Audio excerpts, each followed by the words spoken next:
¿Qué haces? Pues no te esperaba, como nunca viene. Aburrida que estaría hoy. ¿Has visto qué? Vamos a ver. Vale, bueno. A ver, espera, voy a introducir y voy a leer una cosa que se os olvidó leer esta mañana, que era una cita de Deleuze, sobre lo que es una línea de fuga. Sí, ¿no? A ver, yo ya no sé en qué tengo. Vamos a ver, déjalas. ¿Y la petaquilla? Esto. ¿No va a venir nadie conmigo? Bueno.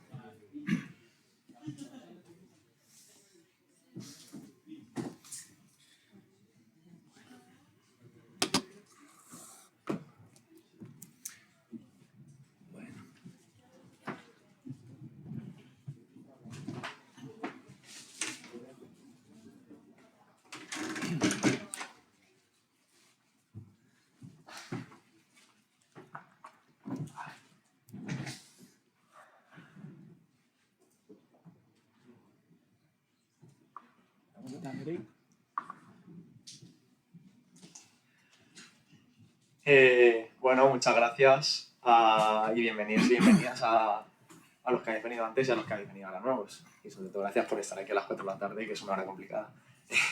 Bueno, vamos a pasar ahora con la conferencia que va a hacer Francisco, que recibe el título de La politización del acontecimiento en el pensamiento de Gilles Deleuze.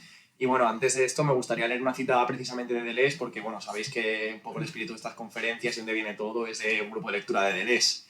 Y bueno, le hemos llamado precisamente a estas conferencias pues líneas de fuga. Así que voy a leer una cosa que dice Deleuze acerca de este concepto de línea de fuga. Dice, la línea de fuga es una desterritorialización. Los franceses no saben bien lo que significa. Evidentemente, huyen como todo el mundo, pero piensan que huir es salir del mundo, cuestión de mística o arte, o bien que es algo cobarde, pero se escapa de los compromisos y las responsabilidades. Huir no es para nada renunciar a las acciones, nada más activo que una fuga. Es lo contrario de lo imaginario. De igual modo, es hacer huir, no por fuerza de los otros, sino hacer huir algo, hacer huir un sistema como se revienta un tubo. Huir es trazar una línea, varias líneas, toda una cartografía. Así que bueno, ese tubo es este espacio. Y aquí estamos, y ahora ya sí que le doy paso a Francisco.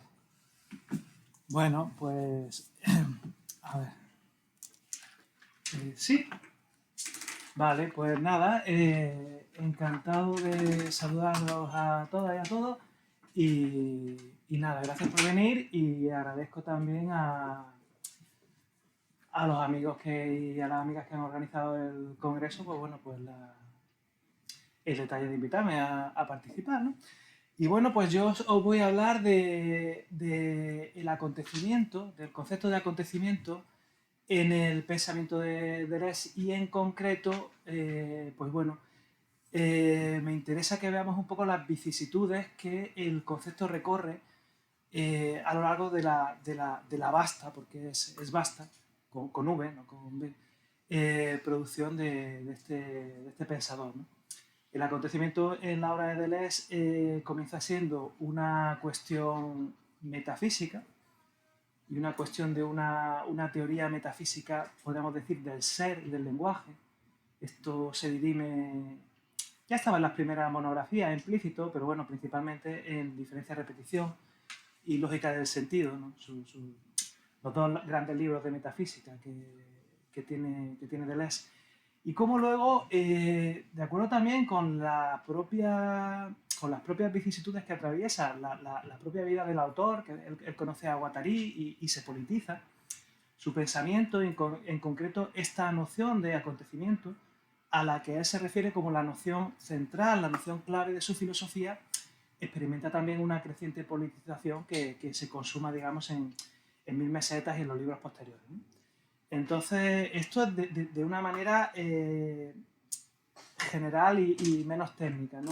Evidentemente, a lo largo de la exposición, pues bueno, vamos a tener que entrar en tecnicismos porque, como sabéis, el pensamiento de Deleuze, yo no creo que Deleuze sea un autor oscuro, creo que Deleuze es un autor, no es un pensador oscuro, pero sí es un pensador bastante técnico, es un pensador complejo, ¿no? Y bueno, voy a intentar, ¿no?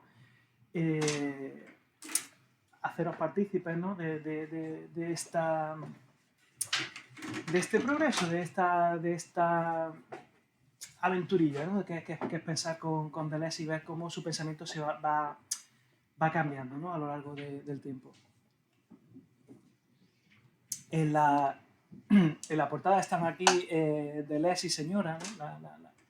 La señora de Deleuze, que falleció, por cierto, el año pasado o el anterior, ¿no? Es, Fanny Grandjoin se llamaba, Fanny Deleuze, su apellido de casada, y era una traductora del inglés al francés, ¿no? Entre ellas de H. Lawrence, ¿no?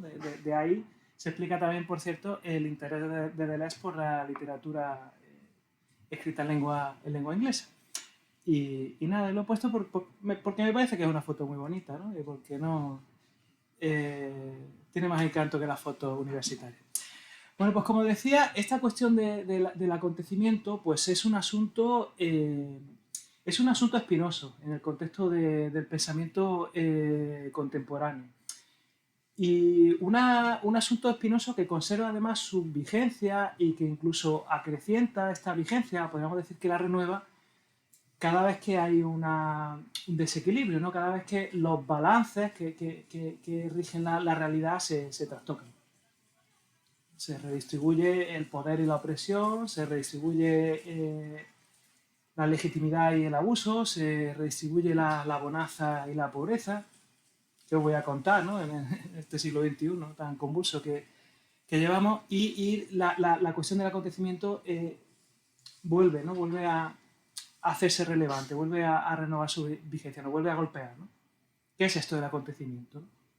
François Zurabishvili, que como sabéis fue un espinocista y uno de los grandes teóricos, ¿no? que ha trabajado sobre Deleuze, entiende que, aunque la noción del acontecimiento está en el corazón de las preocupaciones contemporáneas, la diversidad de opiniones que hay al respecto de esta noción todavía no han dado lugar a una filosofía, ¿no?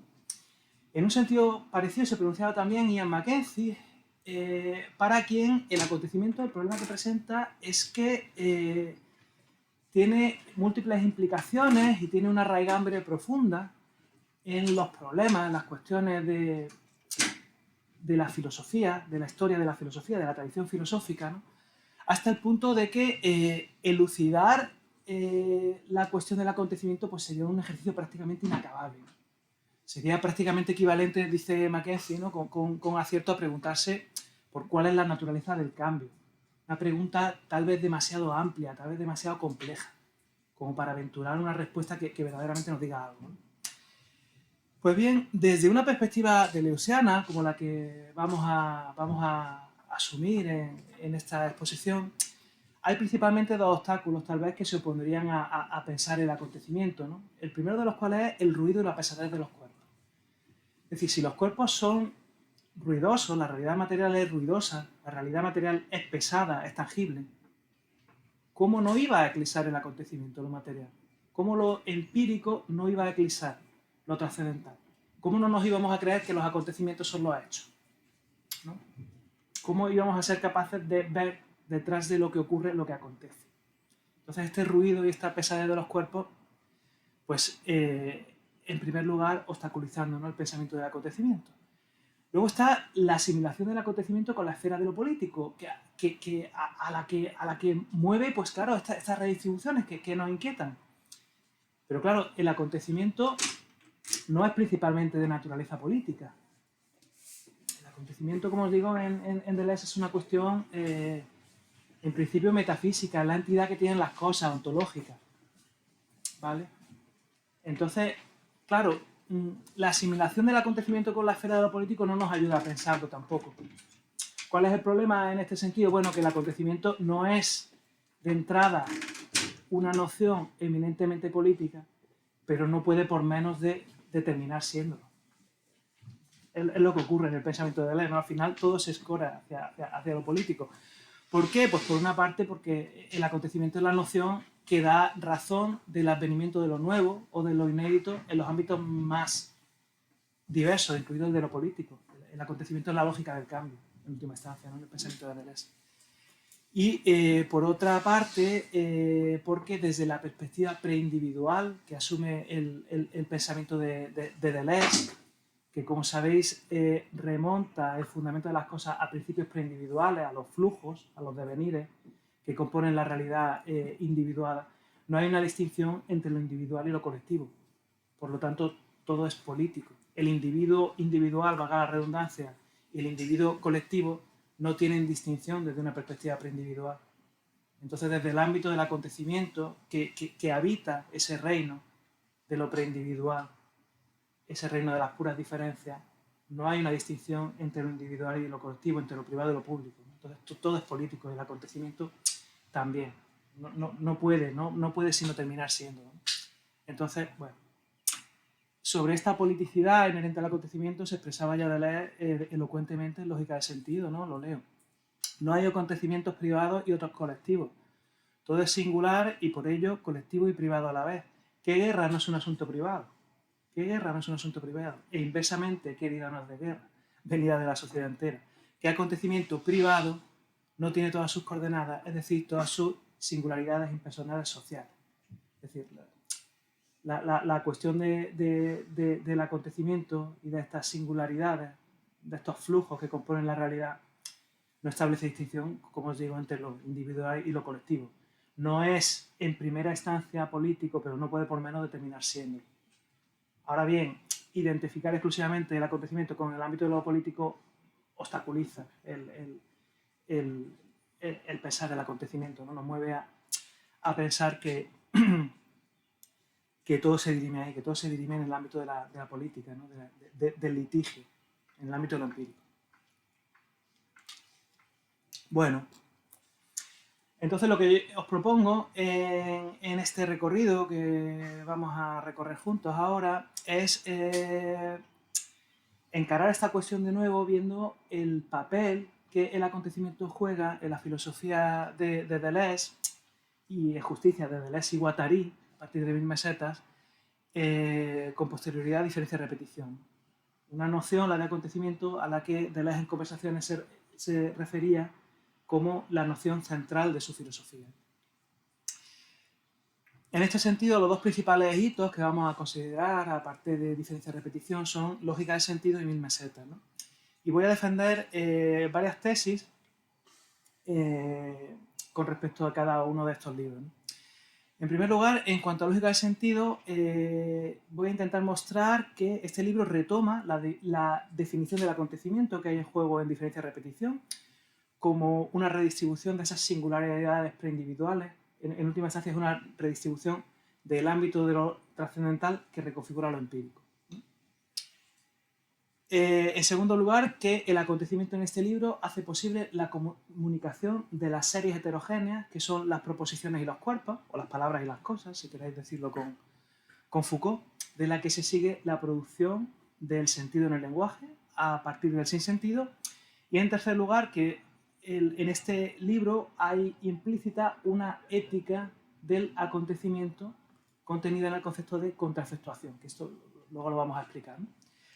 Con respecto a 1000 mesetas, en primer lugar, me gustaría mostrar que este libro conlleva, en detrimento de las investigaciones del Anti-Edipo, un cierto retorno a lógica del sentido y a diferencia-repetición, que está principalmente complicado en el plano de inmanencia de la Tierra y en el concepto de agenciamiento.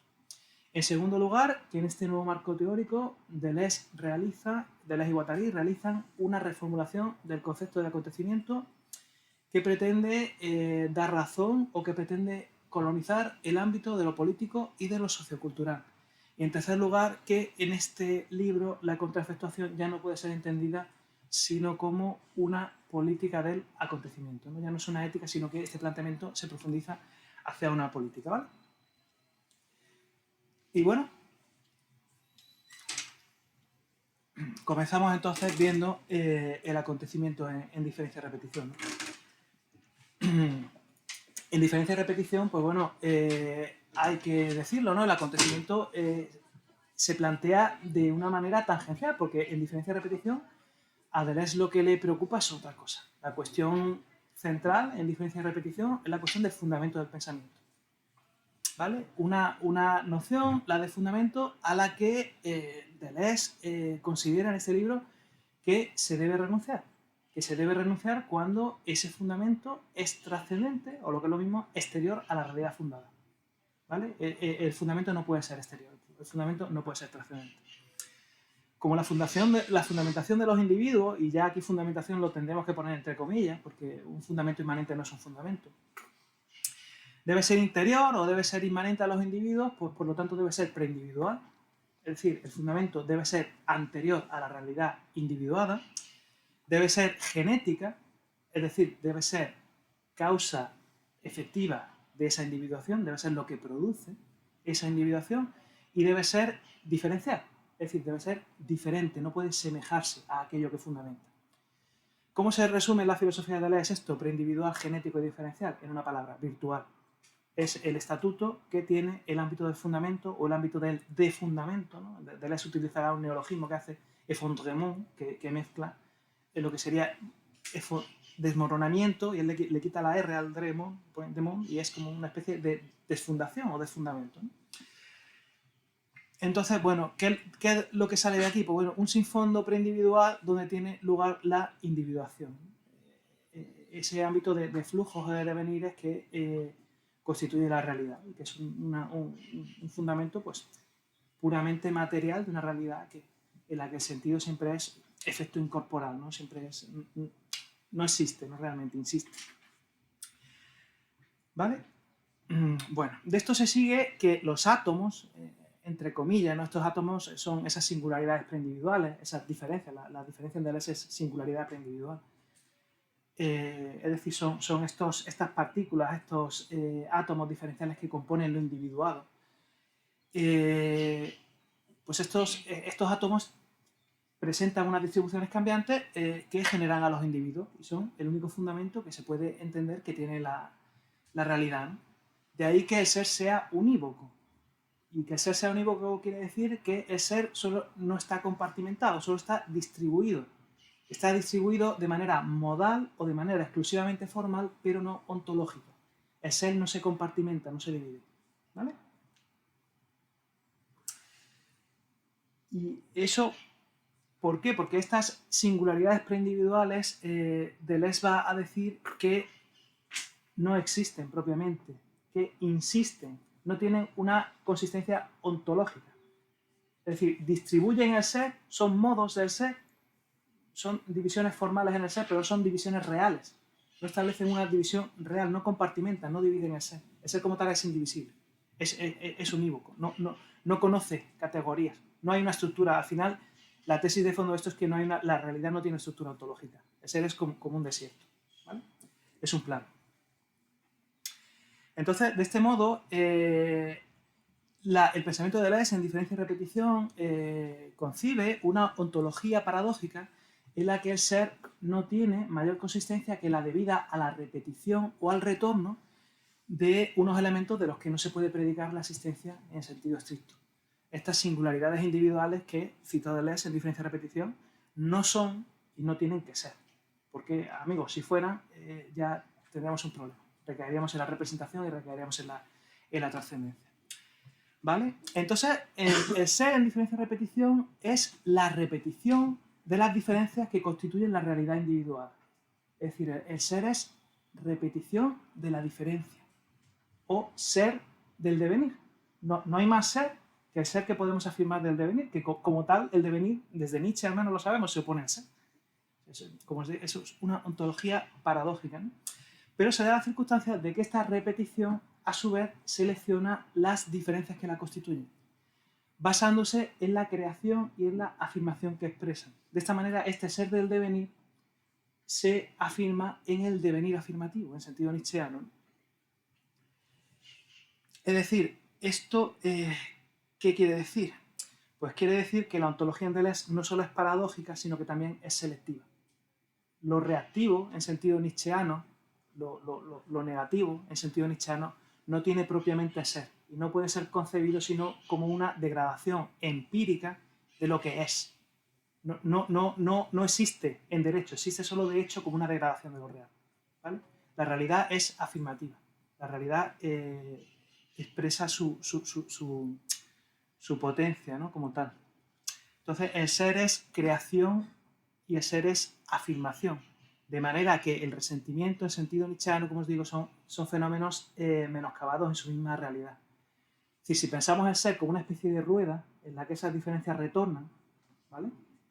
La repetición como una rueda en la que esas diferencias retornan, podríamos decir que esta rueda es como una lavadora, ejerce una fuerza centrífuga en la que esas diferencias que son reactivas, que son negativas, se pierden, no, salen de la rueda, no vuelven, no continúan girando ahí, ¿no? En este sentido, como sabéis, el resentimiento en el sentido nietzscheano pues tiene una descripción psicológica. El resentimiento es aquella actitud psicológica hacia la realidad que piensa que nunca te mereces lo que te ocurre, siempre te mereces algo mejor, ¿no? El resentido es aquel o la resentida que no alcanza a afirmar lo que le pasa, ¿no? Más allá de esta definición psicológica del resentimiento, que es aquel que no concibe, no alcanza a querer lo que le pasa, a querer lo que le sucede, hay la definición ontológica, y es que el resentimiento las realidades reactivas son aquellas realidades en las que las fuerzas reactivas predominan, en las que predomina la negatividad. Y esta negatividad, estas fuerzas reactivas, lo que tenemos que verlo es como aquellas realidades que no van hasta el final de lo que pueden, por hablar con Spinoza, que no desarrollan su potencia, cuya potencia está lastrada por el predominio de estas fuerzas negativas, ¿no? O sea, al final, los reactivos son realidades a las que les falta plenitud. ¿Vale? Bueno, os preguntaréis, bueno, este tío me está contando una chapa, pero aquí, ¿cuál es el lugar del acontecimiento en diferencia de repetición? Entonces, bueno, os diré, para pagar una chapa con otra, que Deleuze en este libro distingue tres síntesis del tiempo. Hay una primera síntesis, que es una síntesis que tiene lugar en el presente, y es una síntesis del hábito, ¿vale? Se ejerce una pretensión, la primera de las cuales es la persistencia en el ser, ¿no? Como diría Spinoza. Se ejerce una pretensión en el presente. La segunda, las tres síntesis, perdón, son tres maneras de la repetición, son tres maneras de ser, en última instancia. Hay una segunda síntesis que es una repetición metafísica en la memoria, que fundamenta la repetición física en el hábito, ¿no? Como por ejemplo cuando a la hora de reivindicar una pretensión sobre un territorio, se reivindica, se aduce una procedencia, un origen, un linaje, una nación, ¿vale? Hay ahí un fundamento que pretende dar razón, que pretende justificar esa pretensión. Y en tercer lugar, hay una repetición ontológica en el eterno retorno, que ya no es una repetición ni en el presente, ni en ese pasado puro del fundamento de la pretensión, sino que es una síntesis que lo que hace es deshacer los cimientos de la realidad, reconfigurarlos. Deshace todo fundamento y relanza de nuevo el proceso sobre nuevas bases, ¿no? Al final esta tercera síntesis lo que produce es el advenimiento de lo nuevo, el advenimiento del cambio en lo real, ¿vale? Es una síntesis de puro porvenir, que avanza suscita el porvenir, podemos decir, sin prefigurarlo, ¿no? Entonces, bueno, como es evidente, la tercera síntesis lo que hace es precisamente producir una redistribución del ámbito de lo trascendental, que como os he dicho en Deleuze tiene esa consistencia de lo virtual o de lo preindividual, genético y lo diferencial. Y esta redistribución de lo trascendental conlleva una reconfiguración de la realidad individuada, ¿no? De la realidad actual o empírica. Es decir, la reconfiguración de lo virtual, por utilizar ya términos deleuzianos, reconfigura la realidad actual, reconfigura la realidad empírica, ¿no? Pues bueno, la temporalidad o el tipo de repetición que es propio del acontecimiento es el de esta tercera síntesis que en última instancia lo que hace es redistribuir los fundamentos de la realidad y como consecuencia reconfigurar la realidad empírica por completo, ¿no?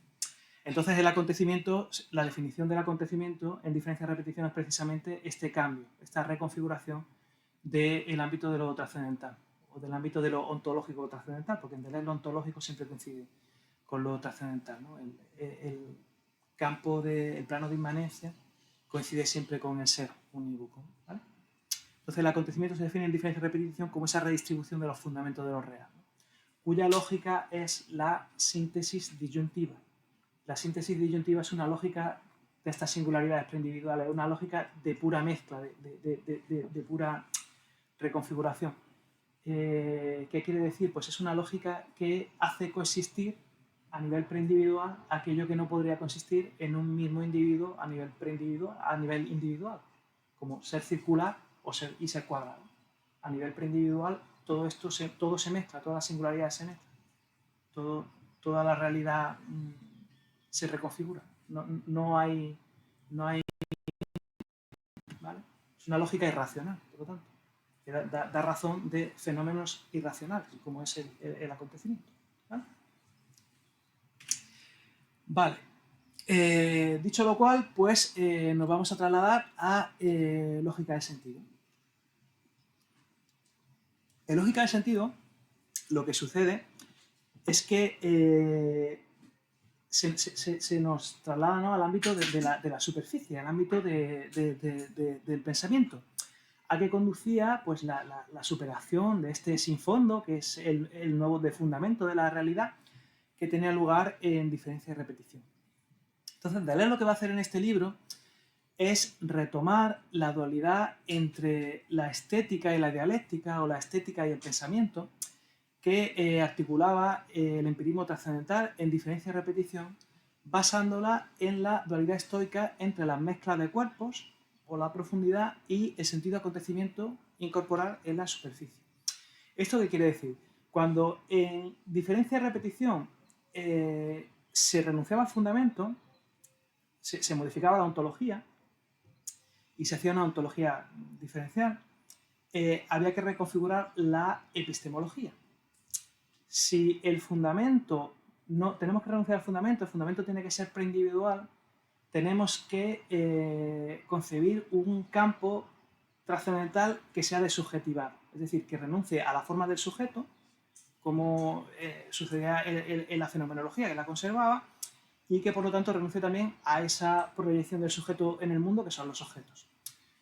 Cuando se hace esto, Deleuze lo que propone la apuesta epistemológica de diferencia y repetición, que se pretende hacer cargo en el ámbito de la teoría del conocimiento de la caída del fundamento, es el empirismo trascendental, que consiste en comunicar la dialéctica, en sentido kantiano como teoría de la idea o el pensamiento, con el sinfondo preindividual, con la estética, en el ámbito de esos puros devenires, sin pasar por las instancias individuadas y por lo tanto trascendentes que son los objetos y los objetos.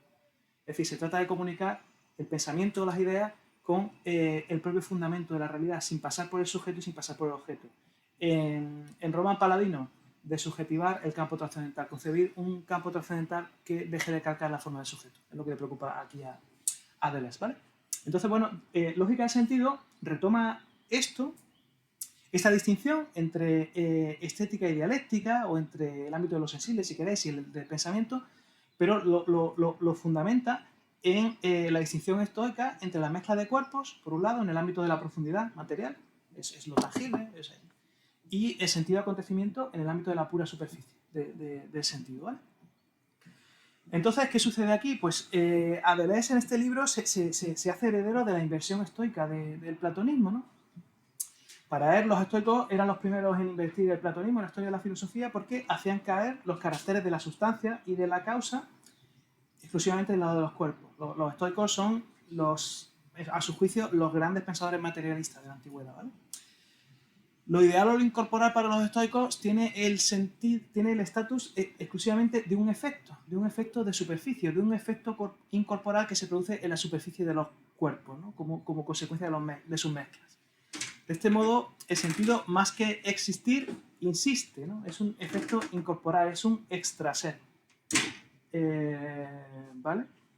Como se diría ahora, en terminología así más moderna, el sentido es una propiedad emergente de los cuerpos, no tiene una existencia propia, ¿no? Lo único que existe es el cuerpo, el sentido es siempre consecuencia del cuerpo, que es la causa, en sentido estricto, ¿no? Y Deleuze pone el ejemplo del cortar, ¿no? que toma de Émile Reillet, ¿no? un especialista en filosofía antigua francés, muy prestigioso, ¿no? Que tiene un gran libro, ¿no? Sobre los estoicos, que es este que os cito aquí. Bueno, pues ¿qué es este cortar, este sentido de acontecimiento incorporal? Pues Breillet en este libro distinguía la acción del cuerpo cortante sobre el cuerpo cortado, que suscita una pasión, el cuchillo que corta la mantequilla, tenemos un cuerpo cortante y tenemos un cuerpo cortado, ahí hay una mezcla de cuerpos, distinguía eso del cortar, como puro expresado en la proposición. El cortar no es ni el cuerpo cortante, ni la acción del cuerpo cortante, ni la pasión que se suscita en el cuerpo cortado. El cortar es un puro acontecimiento, un infinitivo, lo que expresa el verbo, el puro expresado en la proposición. ¿Vale? El cortar va más allá de cualquier corte, si queréis decirlo. El cortar es lo que sucede cuando algo se corta materialmente. Pero como tal, no es algo material, ¿vale? Es un como Breillet lo definía, no es una propiedad o un atributo esencial, susceptible de modificar el cuerpo, sino que es un verbo o un acontecimiento que se le añade en superficie. Es un puro expresado en la proposición, el cortar, un verbo en infinitivo, cuya realidad pues, no es materia. ¿Vale? Ahora bien, en lógica de sentido, el acontecimiento conoce nuevos avatares porque lo que tiene que hacer es explicar la producción del sentido en el lenguaje. Una producción de sentido en el lenguaje que en un marco radicalmente no representativo, como el que asume en este libro, deviene problemática. Es decir, entre los cuerpos y las proposiciones que expresan el sentido hay una diferencia de naturaleza o hay una heterogeneidad radical. Deleuze va a decir que discurren en paralelo las proposiciones o el lenguaje y los cuerpos, ¿vale? Las palabras y las cosas, o el discurso y los estados de cosas, son series divergentes. ¿Esto por qué? Pues porque para no recaer en la representación y por lo tanto en la trascendencia es preciso pensar esto así. Si la lógica de la representación es la del juicio de atribución, y el juicio de atribución lo que hace es imbricar las palabras en las cosas. El cielo es azul. Le atribuye al cielo una cualidad ¿vale? Imbricamos el atributo o la cópula con la realidad, implicamos las palabras y las cosas. Deleuze y Guattari decían que todo juicio es un juicio de Dios, ¿no? Todo juicio es un juicio de Dios porque todo juicio siempre necesita de un fundamento trascendente. El juicio siempre, esta imbricación entre las palabras y las cosas, siempre está infundada. Entonces, para fundamentarla siempre hay que recurrir a algo externo, a un principio externo, ¿no? Dios es, el cogito, pienso, luego existo, todos somos seres humanos y hay un sujeto trascendental, fundamento, y una vez que tenemos eso podemos decir el cielo es azul. Se fundamenta y se fundamenta para juzgar. Ahora bien, cuando se juzga, y el juicio es la segunda parte del fundamento, Lapouillat, David Lapouillat, ¿no? que es muy inteligente, ¿no? Que es uno de los grandes especialistas de David, siempre se piensa, se fundamenta para ejercer un poder sobre lo real, siempre se fundamenta para juzgar, ¿no? Y es lo que hay aquí en juego en esto, ¿no? en Deleuze. Tan pronto se funda, tan pronto se dice Dios es, se dice que el cielo es azul. Y cuando se dice que el cielo es azul, estás compartimentando el ser, estás distribuyendo la realidad de acuerdo con una estructura ontológica. Entonces estás sometiendo la materia del ser a la estructura de un sistema de la representación. Estás compartimentando, haciendo surcos ontológicos en el ser. Y esta lógica es la lógica de la representación. Entonces, para no recaer aquí, para no recaer en trascendencia, para no juzgar y por lo tanto remitir a principios trascendentes, que es justo lo que está intentando evitar Deleuze, hay que observar una separación estricta entre las proposiciones y las cosas, entre el discurso y los estados de cosas, ¿vale? ¿Qué sucede? Pues que esta pura divergencia entre las palabras y las cosas, si el lenguaje no habla de las cosas y las cosas no remiten al lenguaje, la producción del sentido en el lenguaje deviene problemática. Si el lenguaje es independiente de las cosas y las cosas no remiten al lenguaje, ¿cómo funciona el lenguaje en la realidad? ¿Cómo se produce sentido en el lenguaje? Entonces, claro, este es el problema que Deleuze intenta responder en este libro. En un marco radicalmente no representativo, cómo se produce sentido en el lenguaje. Y la respuesta que le da a esto responde con el acontecimiento. El sentido acontecimiento, en lógica de sentido, juega entonces el papel de mediador, hace un papel mediador entre esas series divergentes que son las proposiciones y los cuerpos, o las proposiciones y las cosas. El sentido de acontecimiento es el puro expresado en la proposición que no obstante se atribuye a los cuerpos. Es una instancia de naturaleza intermedia o naturaleza paradójica que comunica, de acuerdo con una lógica, síntesis disyuntiva, una lógica irracional, una lógica rara, una lógica aberrante, dos instancias que en principio no deberían comunicar. Como se trata de una comunicación antinatural, de una comunicación contra natura, este tipo de comunicación no puede sino obedecer a una lógica igualmente antinatural, a una lógica rara, a una lógica paradójica, a una lógica impredecible. Y esta lógica es la lógica eventual, o si me permitís el neologismo, acontecimental de la síntesis disyuntiva. Es decir, tenemos dos realidades que en lo actual no se tocan por posiciones y cosas, o si queréis, ser circular y ser cuadrado, pero amigos, en ese ámbito del acontecimiento, en el ámbito preindividual de las mezclas, donde todo se mezcla con todo, somos circulares y cuadrados a la vez, y las palabras se tocan con las cosas. Las series divergentes comunican en ese ámbito preindividual a través del acontecimiento. El puro expresado en la proposición, que no obstante se atribuye a los cuerpos. La proposición, el cuchillo corta la mantequilla, el cortar es el puro expresado en la proposición, que no obstante atribuimos a la acción del cuerpo cortante sobre el cuerpo cortado. ¿Vale? Entonces, el acontecimiento pertenece a ambos reinos o comunica a ambos reinos, o participa, mejor dicho, participa de ambos reinos, de las palabras y las cosas, del lenguaje y los cuerpos, a condición de no pertenecer verdaderamente a ninguno. Eso es una especie de instancia intermedia, instancia paradójica, que comunica dos realidades que en principio no deberían de comunicar. ¿Cómo lo comunica? Pues de acuerdo con una lógica que es paradójica, que es irracional, que es rara. ¿Vale?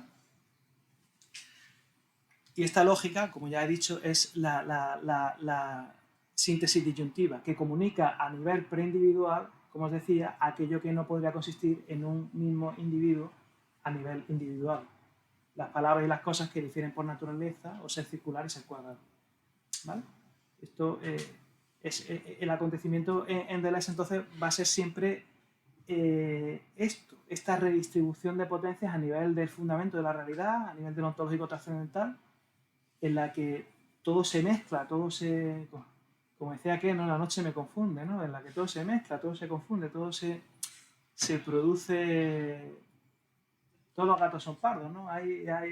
Las cosas que no se deberían de mezclar, que no deberían de interpenetrarse, ahí se mezclan, ¿no? Ahí tiene lugar esto, ¿vale? Entonces, como os digo, el acontecimiento es al mismo tiempo el puro expresado en la proposición y el atributo de los estados de cosas. Un elemento bifronte, cuya naturaleza es intermedia o paradójica, que comunica las proposiciones y los cuerpos, porque no participa de ambos reinos, pero en rigor no pertenece a ninguno. Entonces, el acontecimiento, por una parte, como ya os he dicho, pero bueno, recapitulamos, es un efecto incorporal de las mezclas de cuerpos que se distingue de ellos como un afuera, que insiste en su superficie. ¿Vale? Y en este sentido, pues se puede decir que hay puntos críticos del acontecimiento, ¿no? Crisipo, el estoico, decía que uno no se puede quedar calvo arrancándose los pelos de la cabeza. Es una de las famosas paradojas, ¿no?, de los estoicos. No te puedes quedar calvo arrancándote todos los pelos de la cabeza.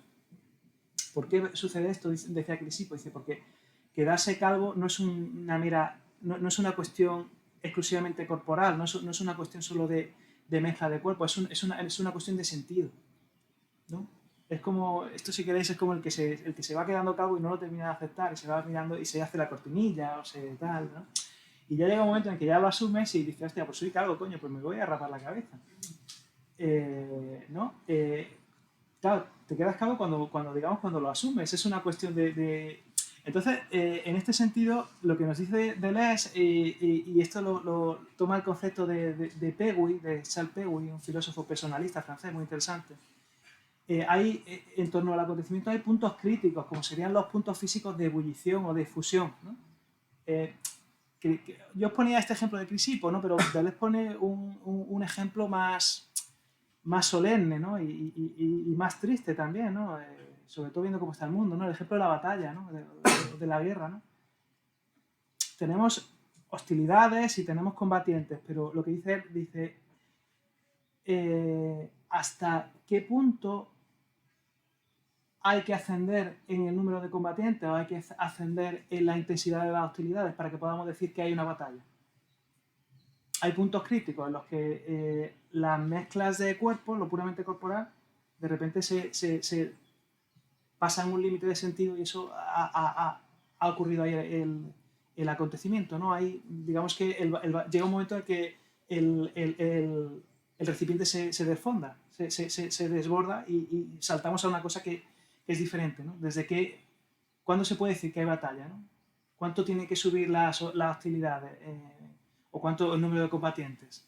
Para que pasemos de las mezclas de cuerpos al acontecimiento de la batalla. ¿Cuándo nos quedamos calvos? Esto el refranero, que es bastante sabio, lo sabe, ¿no? Una golondrina no hace verano. Cabría preguntarle a la que se inventó el refrán, ¿vale? Pero ¿cuántas golondrinas hacen verano? ¿Dónde está el punto crítico en el que surge, ¿vale?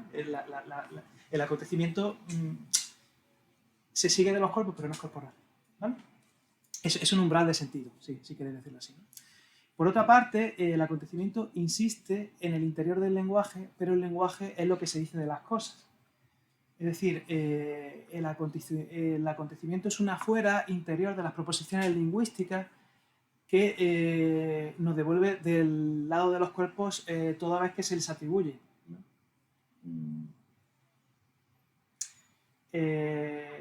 Hay la proposición, el guerrero muere.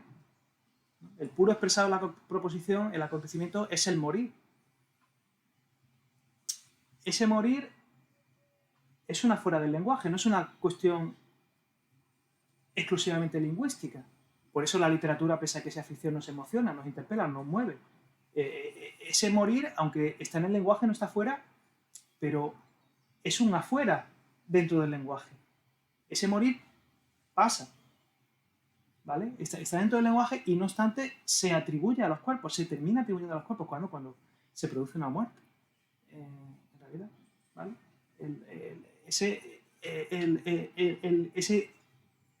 El acontecimiento es una fuera que está dentro del lenguaje, es una fuera que está dentro del lenguaje y que no obstante siempre vuelve del lado de los cuerpos a los que se les atribuye. Por eso, puro expresado en la proposición, el morir, el puro morir incorporal, es un acontecimiento, es aquello que pasa, que no obstante, amigo, vuelve del lado de los cuerpos. Nos vamos a morir todos, ¿no? Por mucho que quieran los transhumanistas, que no. Entonces, ese afuera, nos dice Deleuze en el texto que tiene sobre literatura, crítica y clínica, que es un afuera compuesto de visiones y audiciones no lingüísticas, pero que solo el lenguaje hace posible. Visiones y audiciones no lingüísticas, pero que solo el lenguaje hace posible, ¿no?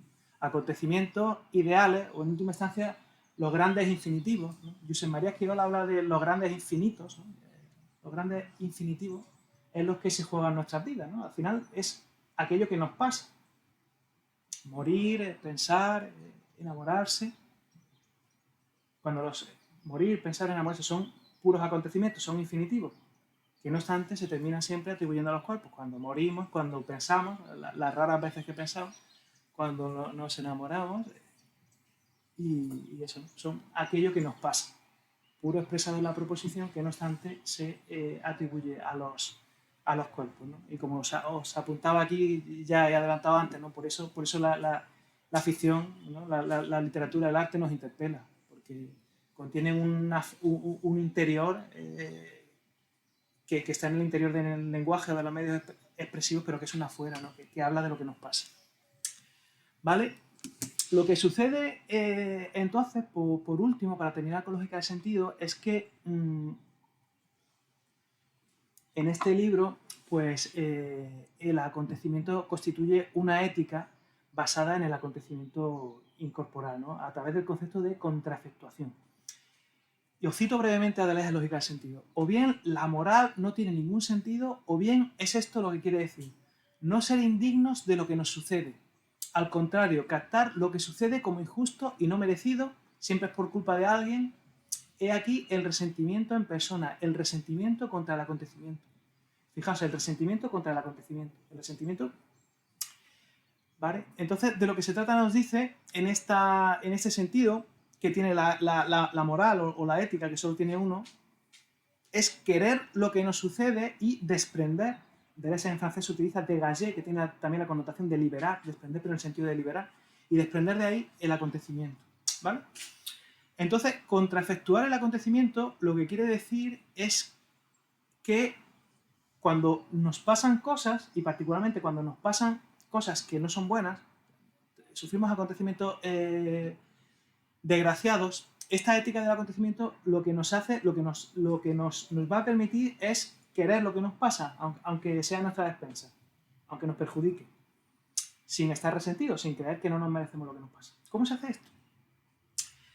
Pues al final de lo que se trata es de devolver el acontecimiento a su naturaleza puramente ideal, de devolver el yo muero al morir impersonal que ya prácticamente no me concierne. ¿Vale? Y en ese sentido, pues ese acontecimiento deja de ser algo que me perjudica y pasa a ser una realidad puramente afirmativa y por lo tanto susceptible de ser querida. Pasa a ser, pues bueno, aquello que pasa en realidad, lo que sucede. Y amigo, nadie puede no querer lo que sucede, ¿no? Si no quiere ser un resentido o una resentida. Entonces, dice Deleuze, claro, Deleuze aquí juega a hermanar el tema nietzscheano del amor fati con la disciplina estoica del deseo, de querer el acontecimiento, ¿no? Y le sale bien porque tiempo después por su cuenta, pues tanto Girardeau como más recientemente otro buen especialista en filosofía antigua, John Sellars, han reivindicado este vínculo, ¿no?, entre el amor fati y la disciplina estoica del deseo. Pero uno nos dice, amor fati, querer el acontecimiento nunca ha sido resignarse, sino contraefectuar el acontecimiento, acompañar ese efecto sin cuerpo, esa parte que va más allá de la realización. ¿Vale? Entonces, ¿en qué consiste esto en última instancia? Es que Deleuze por su cuenta introduce una novedad en esta ecuación estoico-nietzscheana.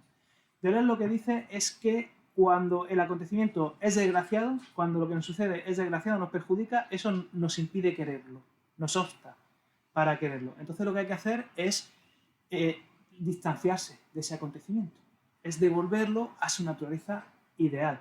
Para eso lo que nos dice es que seamos el mimo, que representemos el acontecimiento que se efectúa en nuestro cuerpo para devolverlo a su naturaleza puramente ideal, a la naturaleza puramente de la superficie del sentido y no ya de la profundidad del cuerpo, que es donde se efectúa en nosotros, donde nos perjudica. Entonces, pues es aquello que nos permite hacer de esto una realidad afirmativa y afirmarla, ¿no? Deleuze dice en Lógica del Sentido que el sentido permite que el acontecimiento se efectúe en su punta más estrecha. Es decir, permite que nos haga el menos daño posible. Permite que sea una cuestión puramente de sentido, no algo ya que nos afecta al cuerpo, que nos hiere. Al final, ¿de qué se trata esto? Es como el bailarín o el actor. Ser un mimo es eso, ¿no? Aquel que es, lo que le pasa, lo actúa con desapego con respecto a él, es una especie de actor de lo que le sucede, devuelve el acontecimiento, ese verbo infinitivo, ese verbo infinitivo, no, perdón, eso que te está pasando, lo devuelves al verbo infinitivo, lo devuelves al pasar de aquello que pasa, a lo que sucede en la vida. Y entonces se hace de ello una realidad puramente afirmativa con independencia de tu fortuna y sobre todo de tu desdicha particular. Entonces esa realidad sí la puedes querer. Ayuda a no ser resentido. Este es entonces el sentido de esta ética del acontecimiento. En última instancia, con esto, ¿qué es lo que hace Deleuze? Pues Deleuze critica la moral abstracta, es decir, critica aquella acción que está regida por principios exteriores que no son suficientes para producirlo, como por ejemplo el principio abstracto del bien, al que nuestras acciones se deben parecer, y a esto le opone una ética inmanente, una ética que está regida por principios que la producen y que la gobiernan, como la práctica concreta de responder afirmativamente a aquello que te pasa y expresarlo siempre con tu acción. Ya no es que tu acción se parezca a una idea, se parezca a una esencia, al bien, es que de aquello que te pasa, respondes siempre a ello afirmativamente y lo expresas con tu acción. Es una ética inmanente y una ética expresiva. Ya no es una moral abstracta. Es lo que hay en juego en este libro. Bueno, vamos a resumir, que voy un poco de tiempo. Vale. Entonces, bueno. 1000 mesetas. En 1000 mesetas, ¿qué es lo que sucede? En 1000 mesetas sucede que el ámbito de esta teoría metafísica del ser y del lenguaje que había en juego en lógica de sentido, pues Deleuze se politiza. Deleuze conoce a Guattari, Deleuze está en Vincennes, en los años posteriores a mayo del 68 y experimenta un creciente interés por el ámbito de lo político y de lo sociocultural, ¿no? Entonces, 1000 mesetas va a intentar dar razón de este ámbito, ¿vale?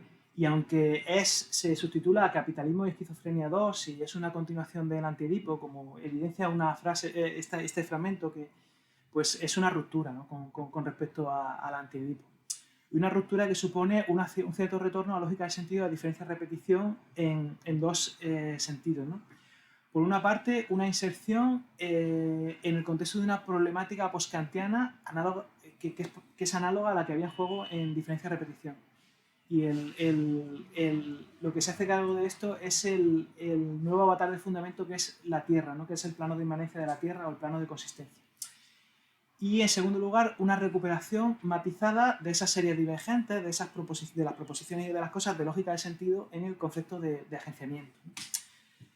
Entonces, ¿qué es lo que sucede en 1000 mesetas? Pues en 1000 mesetas se rechaza toda superficie, podríamos decir, y toda profundidad en favor de un estricto aplanamiento. Es decir, ya no hay ni superficie ni profundidad. Ya no hay ni la profundidad del cuerpo ni la superficie del sentido. Lo que hay es un plano, y el plano es una pura superficie. ¿Por qué se recurre ahora a al plano terrestre, entendiéndolo como una pura superficie? Porque Deleuze entiende que la superficie presupone todavía una profundidad, presupone un nuevo avatar del fundamento de la filosofía. Si queremos renunciar al fundamento, tenemos que concebir un plano, tenemos que concebir una pura superficie. Este plano, pues ahora, como de lo que se trata de la razón, es del ámbito de lo cultural y de lo sociopolítico, de la manera en que vivimos, de nuestro modo de vida, de los entornos que habitamos, de la manera como habitamos la Tierra, pues el único AG, el único fundamento que pone en juego 1000 mesetas es la Tierra que pisamos. Es el nuevo plano de inmanencia, el nuevo avatar del ser y del campo trascendental, ¿vale? La Tierra. Bien, y entonces, bueno, esta Tierra, pues bueno, es una pura superficie que consiste en una distribución nómada de singularidades preindividuales que no están prendidas todavía en relaciones estables. Os suena, ¿verdad? La Tierra en 1000 mesetas es un nuevo avatar del ser unido. De ese sinfondo, de ese fundamento preindividual de la realidad. Ahora bien, esta realidad ontológico-trascendental o virtual, como ocurrió en diferencia de repetición, se tiene que actualizar en la realidad empírica. Es decir, el puro plano de la Tierra es habitado, lo distribuimos, lo habitamos, lo poblamos con modos de vida y con entornos. Entonces, para que esto suceda, se tiene que actualizar ese puro plano de la Tierra en estratos. Y los estratos nos dicen que siguen la lógica del juicio de atribución. Los estratos, la Tierra, cuando se estratifica, cuando se concreta en formas de vida y en entornos, pues se distribuye en contenidos o realidades materiales y expresiones, ¿no? O realidades expresivas, cuyo agenciamiento o cuyo ensamblaje se agencia, se ensamblan alianzas de cuerpos o simbiosis entre cuerpos y discursos, realidades expresivas, ¿no? Y en este ensamblaje es cómo se constituyen las maneras en las que habitamos la Tierra, las maneras actuales en las que nosotros vivimos y los entornos que actuamos. El concepto técnico de esto, la Tierra se estratifica en territorios. Territorios que podemos decir que son modos de vida y entornos. Entornos sociales, entornos técnicos, entornos incluso ecológicos, ¿vale? Y esto es lo que de lo que se hace cargo el agenciamiento, de ensamblar o agenciar estas maneras de vida a nivel actual, que se basan en esta tierra, que es el nuevo avatar del ser unívoco, el nuevo fundamento virtual de la realidad. Entonces la desterritorialización es el movimiento que va del territorio actual a la tierra virtual, es el movimiento que deshace los modos de vida y las maneras de habitar la Tierra y los lleva de nuevo al fundamento para relanzarlos y crear otros nuevos. La desterritorialización es la lógica del acontecimiento en Mil Mesetas, es la lógica del cambio en el ámbito de lo cultural y de lo sociopolítico. Y la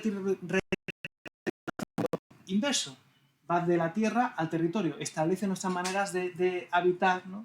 De poblar la Tierra, en última instancia de distribuir su pura superficie, ¿vale? Entonces, bueno, voy a resumir un poco, ¿vale? Mil Mesetas, en última instancia, pues bueno, lo que hace es extraer las últimas consecuencias de la teoría de la univocidad del ser en este ámbito de lo sociopolítico y lo cultural. La Tierra o el ser unívoco es como un plano que soporta diferentes distribuciones sin reducirse a ninguna de ellas. Es decir, el ser, como ocurría en diferencia de repetición, no conoce estructura ontológica. Se puede distribuir provisionalmente, pero no se puede repartir. No se puede hacer valer una estructura ontológica en la realidad, porque carece de ella. Entonces, el ser nos dice que es, en una cita preciosa, ¿no? Nos dice, el ser es como las tribus que pueblan el desierto sin que deje por ello de ser un desierto. El ser es como un desierto que soporta diferentes distribuciones sin reducirse a ninguna de ellas. Es decir, que opone una especie de resistencia inercial a toda tentativa de establecer una distribución definitiva en él. En última instancia, la Tierra, a través de la desterritorialización, da latigazos, da sacudidas sucesivas que deshacen nuestras maneras de habitarla en provecho de otras nuevas. Esa es la lógica del acontecimiento, la lógica del cambio en Mil Mesetas, ¿vale? Entonces, la enseñanza, desde mi punto de vista, de Mil Mesetas es que no hay más AG que la tierra que pisamos, no hay más fundamento que la tierra que pisamos, de la que toda huella o de la que toda tentativa, todo intento de establecer una pretensión, un derecho, una distribución sobre su pura superficie, termina desapareciendo en provecho de otras nuevas. La Tierra es ese desierto que podemos distribuir, podemos poblar, pero nunca repartir. La propia lógica de la Tierra siempre se nos sacude de encima, ¿no? Foucault decía algo así como cabalgamos a lomos de un tigre, ¿no? La Tierra es una especie del tigre en el que se subía Foucault, ¿no? La Tierra nos da sacudidas, esas sacudidas deshacen, ¿no? Nuestra manera de habitarlo, ¿no? Entonces, como veis, en Mil Mesetas, la ontología paradójica y selectiva de Deleuze, como esa distribución nómada que es ajena a toda estructura real, pues continúa operando, ¿no? Los mismos principios ontológicos, estos principios de esta ontología paradójica y esta ontología selectiva, que regían el ámbito de lo metafísico y de lo lingüístico en lógica de sentido y en diferencia de repetición, rigen ahora el ámbito de lo sociocultural y de lo político en Mil Mesetas, ¿no? Deleuze va a decir incluso que los agenciamientos, que nuestras formas de habitar la Tierra, que nuestras maneras de vivir y los entornos, se seleccionan también por la Tierra en función de la capacidad de afirmación y de creación que expresan. Es decir, el criterio inmanente para seleccionar los agenciamientos, lo que hace que unas maneras de habitar caduquen o se extingan en provecho de otras, es siempre que surjan nuevas maneras que crean y que afirman, ¿no? Ese es el criterio que tiende a seleccionar los agenciamientos, ¿no? Vale. Y bueno, no me quiero extender. Entonces, brevemente os voy a comentar cómo se produce el cambio sociopolítico en 1000 mesetas, ¿no? Bueno, en primer lugar, pues sucede un acontecimiento. Hay un acontecimiento, hay una redistribución de ese suelo, de ese arjé, de la tierra como fundamento preindividual de la realidad. Hay una sacudida nueva. Y esta redistribución extrae, a nivel ya actual del agenciamiento, una forma de expresión, un discurso en el ámbito del agenciamiento, como hemos dicho, rescata la serie divergente de lógica del sentido, rescata los discursos y los estados de cosas, agencia cuerpos y símbolos, cuerpos y discursos, el lenguaje y lo material. ¿Vale? Extrae un agenciamiento, extrae una expresión o un discurso, el término técnico es un agenciamiento colectivo de enunciación que lo expresa. Esto se entiende fácil con el ejemplo que dan en los postulados de la lingüística. Proletario de todos los países, unidos. Algo ha pasado. Ha habido un acontecimiento y se extrae un agenciamiento de enunciación, colectivo de enunciación que lo expresa. Proletarios de todos los países, unidos. ¿Vale?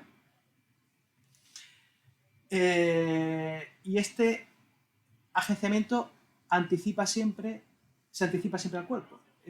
La expresión anticipa siempre la materialidad.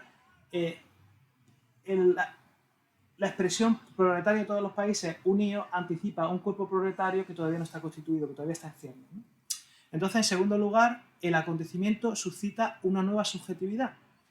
Es decir, establece relaciones igualmente nuevas con todos los ámbitos de la vida, sustrayéndose a las relaciones de poder y a las formas de saber que estaban en el agenciamiento presente. Es decir, surge una subjetividad proletaria que no tiene todavía un agenciamiento, es decir, un entorno, una forma de vida que habitar. Surge una especie de subjetividad en el vacío, prendida del acontecimiento, cercana del acontecimiento, al acontecimiento, ¿vale? De manera que a esa subjetividad lo que antes era cotidiano le resulta ahora intolerable, ¿vale? Esta subjetividad evidentemente es colectiva, siguiendo con el ejemplo de la subjetividad proletaria. En tercer lugar, hay la necesidad de contraefectuar el acontecimiento. Y la contraefectuación, como decía, ahora es una política del acontecimiento. Contraefectuar el acontecimiento de 1000 mesetas quiere decir crear agenciamientos que respondan a la nueva subjetividad, crear esas formas de vida que reclama esa subjetividad que está en el vacío, que no tiene todavía una forma de vida y un entorno en el que habitar, ¿vale? Y es decir, si en lógica del sentido era el individuo el que tenía que, era una ética, era una cuestión individual, era el individuo el que tenía que devolver el acontecimiento a su naturaleza ideal, que contraefectuarlo, ahora es la sociedad. Ahora es la sociedad la que debe producir formas de vida que respondan a la nueva subjetividad, que todavía no tiene formas de vida en las que habitar, que crear, en última instancia, nuevos agenciamientos que respondan a esa subjetividad que los anticipa, pero que todavía no ha aterrizado, digamos, en ellos porque no tiene todavía una forma de vida, un agenciamiento en el que aterriza. Entonces, en última instancia, la lógica del acontecimiento en 1000 mesetas es la lógica en la que se seleccionan los nuevos agenciamientos y se producen esas nuevas formas de habitar la Tierra, ¿vale? Eso es la lógica del cambio en lo real, ¿no? Entonces, como acordáis, la contrafectación lógica de sentido era ser el mimo de lo que te pasa, del acontecimiento que te pasa. En 1000 mesetas ellos dicen, en francés, ¿no? Mimé les estrata, sé el mimo de los estratos o sé el mimo de los agenciamientos.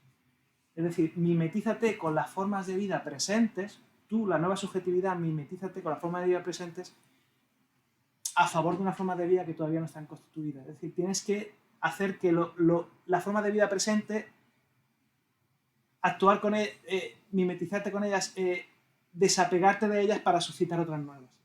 Ahora, en la contrafectuación, lo que hay en juego es una creación de modos de vida colectivos, es una política, no ya una ética, ¿vale? Es el punto. Y bueno, dicho esto, pues concluyo muy brevemente y me disculpáis porque me he colado 6 minutillos. Colorario general. El pensamiento de Deleuze da una notable consistencia, en mi opinión, al concepto de acontecimiento, constituyendo esa noción, ese concepto estrictamente filosófico que, como os comentaba al principio, Zurabishvili echaba en falta. Y esto lo hace basándose en la noción de acontecimiento que utilizamos en la vida cotidiana. El acontecimiento de la vida cotidiana siempre es aquello que no se espera, aquello inédito, aquello inesperado. La lógica, digamos, o la manera en que sucede aquello que no nos esperamos, aquello que nos sorprende, que no somos capaces de anticipar. ¿Vale? Deleuze le da una consistencia filosófica a esto, ¿no? Y bueno, en los diferentes puntos que he desarrollado, pues bueno, en diferencia de repetición, el acontecimiento se refiere al principio lógico de la redistribución de esos fundamentos de la realidad, de esas singularidades preindividuales, que transforma la realidad actual o individuada y da lugar a lo nuevo. En pocas palabras, el acontecimiento es la lógica del cambio en lo real. De este modo, media nuestra relación con la realidad como un campo trascendental y establece además una nueva manera de pensar a los individuos que no ya como una identidad individual que se sigue de la participación de una esencia externa, sino de relaciones ecológicas con una alteridad que es constituyente, ¿no? Unas relaciones de vecindad en la que nos constituimos. ¿Vale? Lógica del sentido, en segundo lugar, enriquece el concepto del acontecimiento al extraer sus implicaciones en el ámbito del sentido, en el ámbito de la superficie del sentido. Esa lógica irracional, esa lógica paradójica o aberrante del acontecimiento, que era la síntesis disyuntiva, hace ahora posible la comunicación de las series divergentes, o de las palabras y las cosas, o de los cuerpos y las proposiciones, produciendo el sentido en el lenguaje como un efecto del sinsentido. En tercer lugar, Mil Mesetas traslada el acontecimiento al ámbito de lo sociopolítico y de lo cultural y redefine el acontecimiento en el marco del agenciamiento, como esa instancia paradójica que comunica los dos segmentos del acontecimiento, que comunica las alianzas de cuerpos, los ensamblajes de cuerpos, los agenciamientos de cuerpos con los discursos vigentes. ¿Vale? Y en esa medida los mezcla. Proletario de todos los países unidos anticipa, se mezcla, interviene en los cuerpos, anticipa un cuerpo proletario que todavía no estaba creado, anticipa un cuerpo proletario en ciernes y podemos decir que hasta lo produce. Actualiza o lleva a cabo a nivel actual pues ese acontecimiento que ha tenido lugar a nivel del fundamento, a nivel del ámbito de la Tierra y de las redistribuciones que tienen lugar en él, ¿no? Y bueno, en todos estos casos, las vicisitudes del concepto de Deleuze, que es bastante, como habéis visto, es complejo y es técnico, pero no pasan por alto, como digo, el sentido cotidiano pero profundo del acontecimiento, que es siempre esa lógica paradójica, esa lógica rara, esa lógica irracional que rige o que gobierna lo inédito en lo real, ¿no? Y hasta aquí mi intervención. Agradezco vuestra paciencia.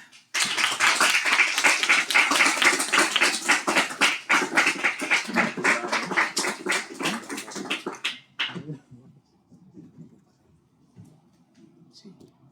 Si no lo pasa, no está bien.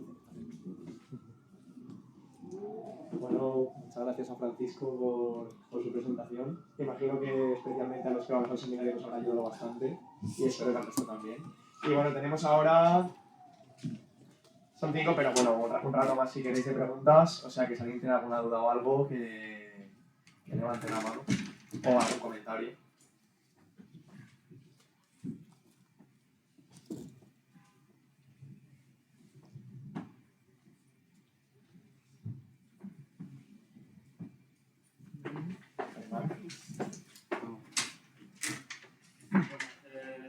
Fran, muchas gracias por tu ponencia porque, como ha dicho Mario, la verdad es que ha sido muy claro, cosa que se agradece bastante.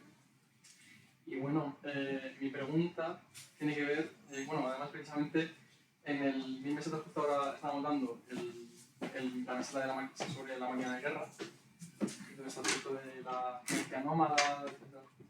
Y creo que tu ponencia, al menos yo he visto mucha relación con esta cuestión de la ciencia nómada, porque en toda esta cuestión del agenciamiento, al menos la impresión que me da es que Deleuze y Guattari, cuando plantean la cuestión de la ciencia nómada respecto a lo que ellos denominan como la ciencia real, que sería, por así decirlo, un tipo de discurso científico o sobre el conocimiento que no sería, de alguna manera no sería tan fácilmente registrable o no se podría, digamos, encorsetar de la misma manera en la que la ciencia real sí que contribuye a ese encorsetamiento de la realidad o del ser. Parecería que la ciencia nómada sería una especie de desarrollo del conocimiento que sí que realiza un cierto tipo de agenciamiento, pero parece que está en mucha mayor conexión con lo real, en tanto que su forma de hacer ciencia no recurre a un fundamento tan sólido o no recurre a categorías tan indiscutibles, etc., sino que parece que sus procedimientos o su planteamiento es mucho más fluctuante. En ese sentido, no hablo de una especie de representación de la realidad, pero sí que más o menos sigue un poco el esquema de en fin, todos estos flujos que van fluctuando constantemente, ¿no?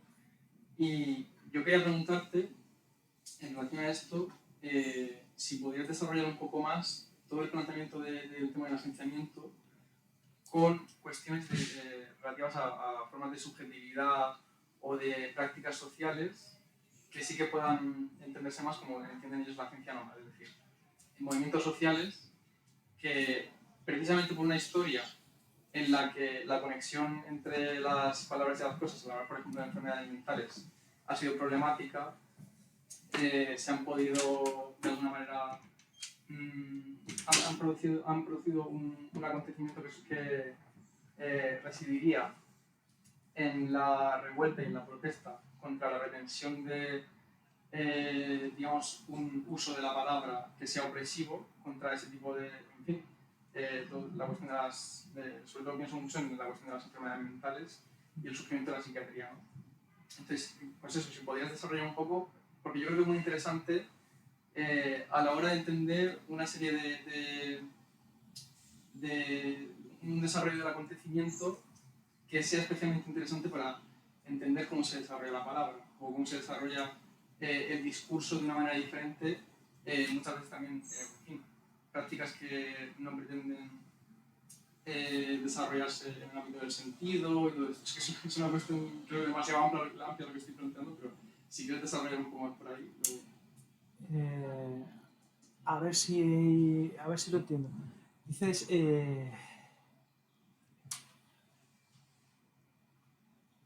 el agenciamiento en relación con la subjetividad. Es lo que quieres que... Sí, básicamente, como, si hay que resumir mucho la pregunta, si hay formas de, bueno, si puedes hablar un poco más de formas de subjetividad, digamos, sobre las que sea mucho más problemático elaborar un discurso, en tanto que parte de las prácticas que están desarrollando se irían un poco en contra de la formulación de un discurso unívoco y, en fin, reducir esas formas de vida a un discurso con sentido. No sé si me... A ver, voy a intentar hacerlo y si no lo consigo, si no lo entiendo o no lo consigo, me disculpa. A ver, esto lo que pasa es que, bueno, como también he hecho quizá una propuesta, había una hora, pero luego me enrollo y he hecho una propuesta un poco amplia y no ha dado tiempo a todo. Pero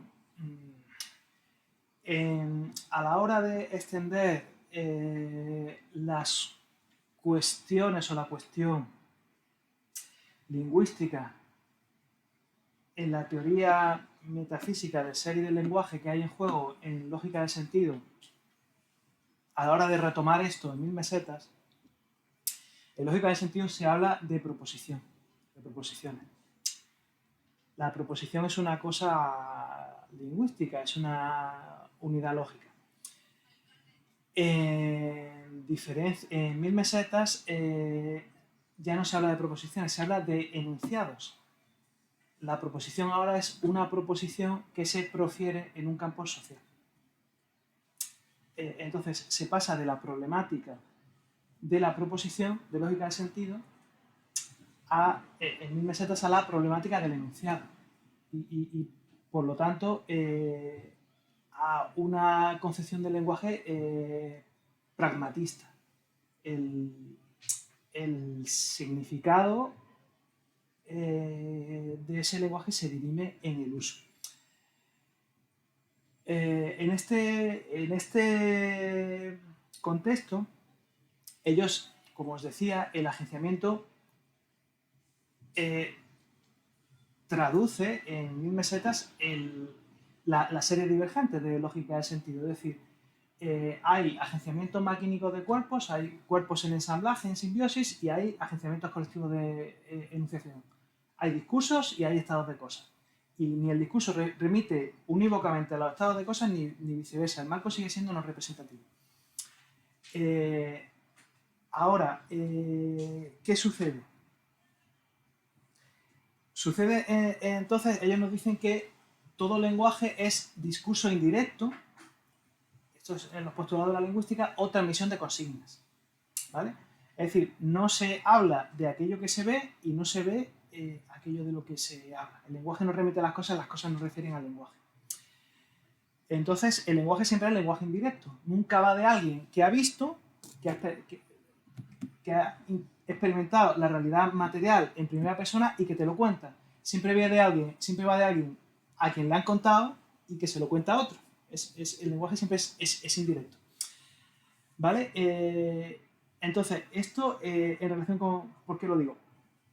Porque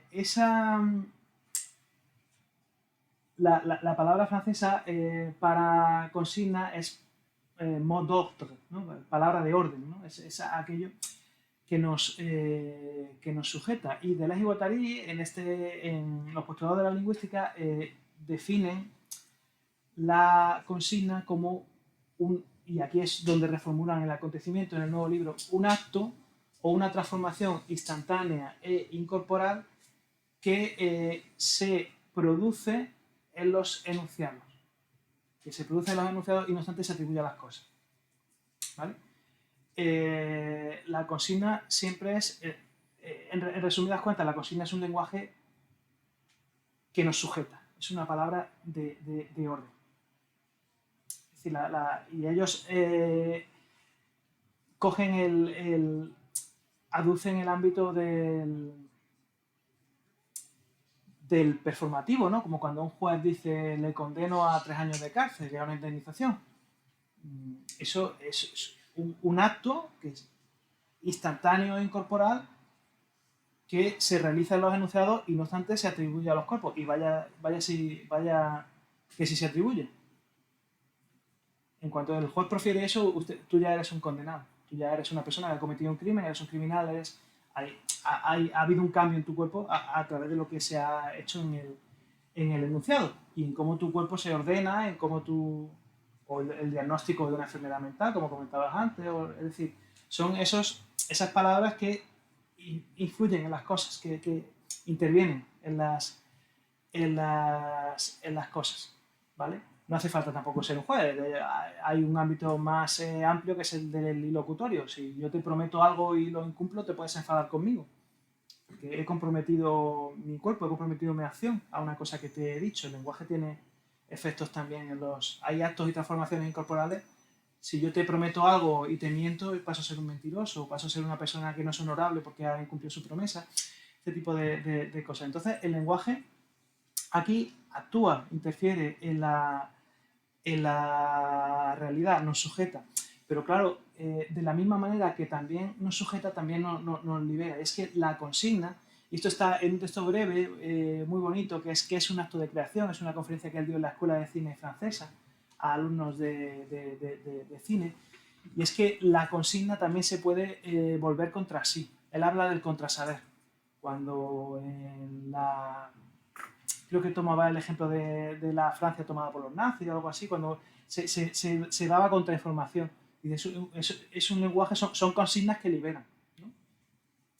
Y la naturaleza como tal del lenguaje, en el sentido más estricto, del lenguaje acontecimental, es el de volver la consigna contra sí, es el de retorcer la consigna, es el de apropiarse del lenguaje que nos sujeta y dar lugar a un lenguaje que nos libera. Entonces, en este sentido, claro, es el acontecimiento como tal, en este sentido, es eso, ¿no? Es esas, cuando suceden estas cosas y cuando hay un acontecimiento y eso se expresa a nivel lingüístico, ese lenguaje, esas consignas, actúan, se efectúan en los cuerpos, son esa transformación incorporal que tiene lugar en el lenguaje y que no obstante vuelve siempre al lado de los cuerpos, se atribuye siempre a los cuerpos. Proletario de todos los países, unidos, pero también, no sé, personas con discapacidad mental que no llamen subnormales, ¿no? El lenguaje influye, interviene en los cuerpos, subjetiva, sujeta pero también libera, tiene esa ambivalencia. Entonces, claro, el lenguaje como tal, en última instancia, ¿por qué el planteamiento con respecto al acontecimiento de Deleuze, siendo un planteamiento naturalista en el cual el acontecimiento no es algo exclusivamente antropológico, que se dirima exclusivamente en el ámbito del hombre, del ser humano?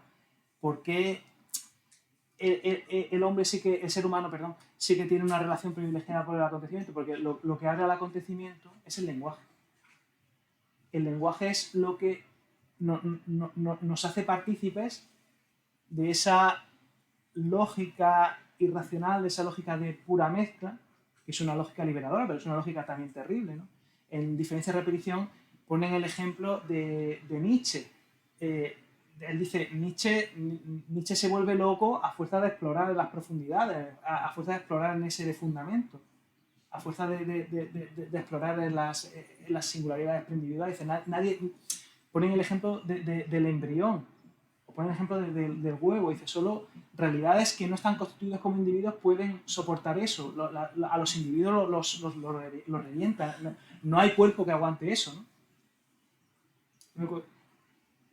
Entonces, claro, por eso él contrapone a Alicia, la niña de la superficie, la niña del sentido, que no se mancha, que no baja a la superficie, a Nietzsche.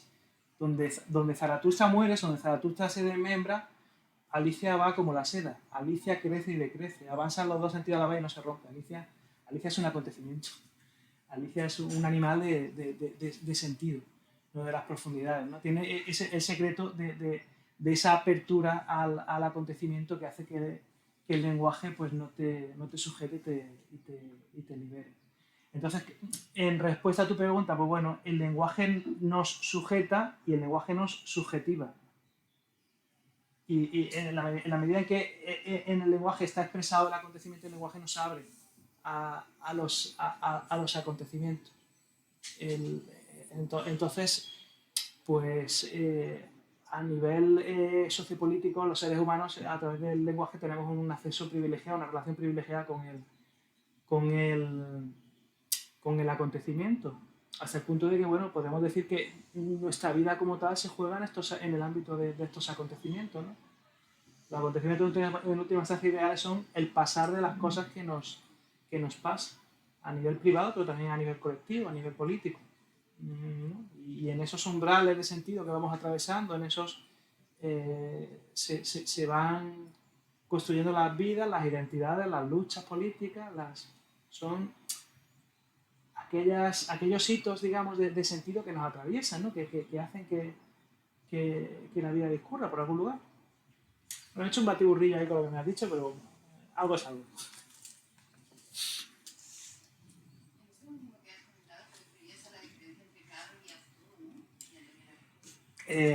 Sí, es que ¿quieres? La distinción entre, claro, como has dicho Nietzsche, yo recuerdo que tengo reciente la lectura de Lógica del Sentido. Me gustó mucho esta distinción entre el agrimensor de las superficies, que era Carroll, y el digamos, buceador, no recuerdo ahora, de las profundidades, que era Artaud. Y como has dicho Nietzsche, me ha llamado la atención, porque cuando él habla de esta distinción entre Carroll y Artaud, es Artaud el digamos, representante de este sumergirse en la superficie, en las profundidades, que tiene que ver con esquizofrenia y esto que comentaba, ¿no? Me ha llamado la atención que dijeras Nietzsche en esta parte, porque no Sí, viene la cuestión de Nietzsche, es el personaje que invoca, en lógica de sentido, invoca tanto a Nietzsche como a Artaud. A propósito, al final es el perverso contra el esquizofrénico. El perverso es Carroll, ¿no? El esquizofrénico es Artaud. Pero cuando la cuestión de la profundidad, de la cuestión de la esquizofrenia, la aborda desde el punto de vista de la filosofía, del fundamento, recurre a Nietzsche, recurre a Zaratustra, que es, en lógica de sentido, él dice que Nietzsche muere a base de adentrarse en la profundidad, a base de... Al final, Diferencia de repetición es un libro todavía de las profundidades, de diferencia de repetición, es decir, si hay que renunciar al fundamento individual, si no podemos pensar a través de instancias trascendentes, vamos a explorar ese sin fondo de devenires, de puras diferencias, a ver qué hay ahí. Es un libro gobernado por eso, qué hay debajo de la realidad. ¿Vale? En lógica de sentido, el equilibrio, el interés se desplaza al ámbito de la superficie. Ya nos vamos de la profundidad del cuerpo a lo que insiste en la superficie del cuerpo. El balance es otro. No obstante, hay todavía la pugna entre, como bien dices, entre Carroll y Artaud. Es decir, al final la cuestión es una cuestión sobre tan sencilla como esto. Para tener un acceso a la realidad, ¿la tenemos que experimentar por nosotros mismos? ¿Es posible un acceso puramente ideal a la realidad?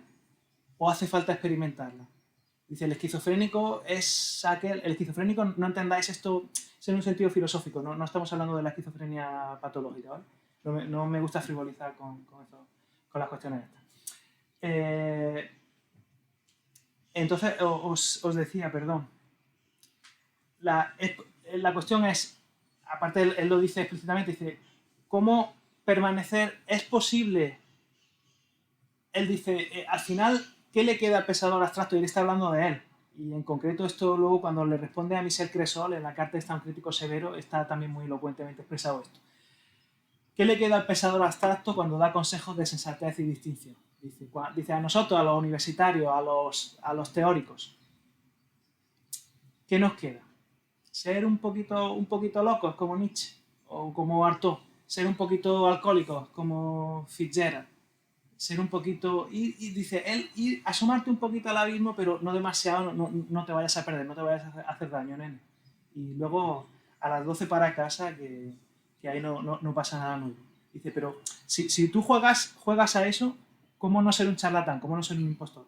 Él está hablando de él, se está dirigiendo a esa recusación hacia él, a su pensamiento.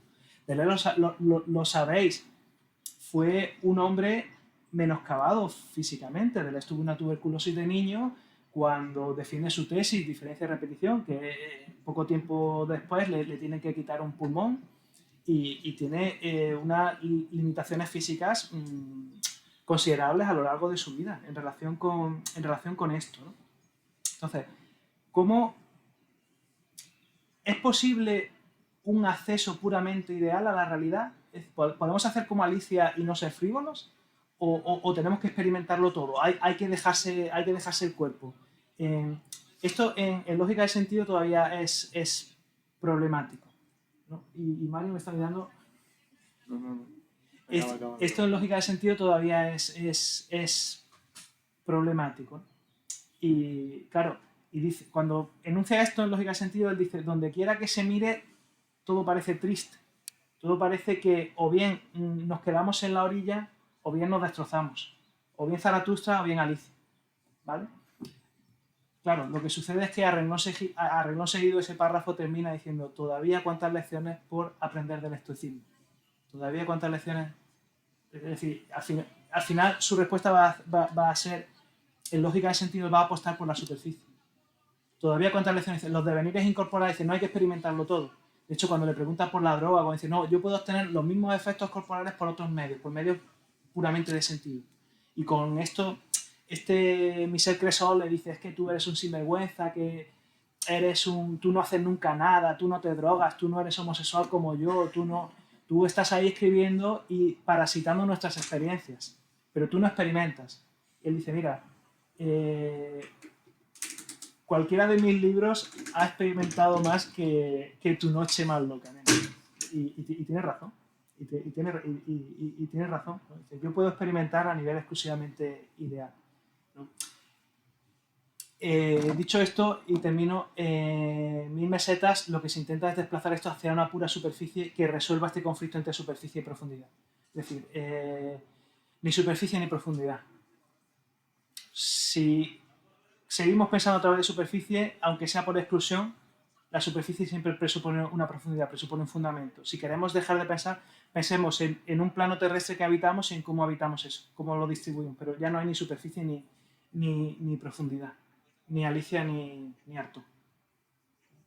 Es la respuesta que intentan dar en 1000 mesetas a esa lucha de equilibrios que todavía no está resuelta en lógica de sentido, en contraposición con diferencia de repetición.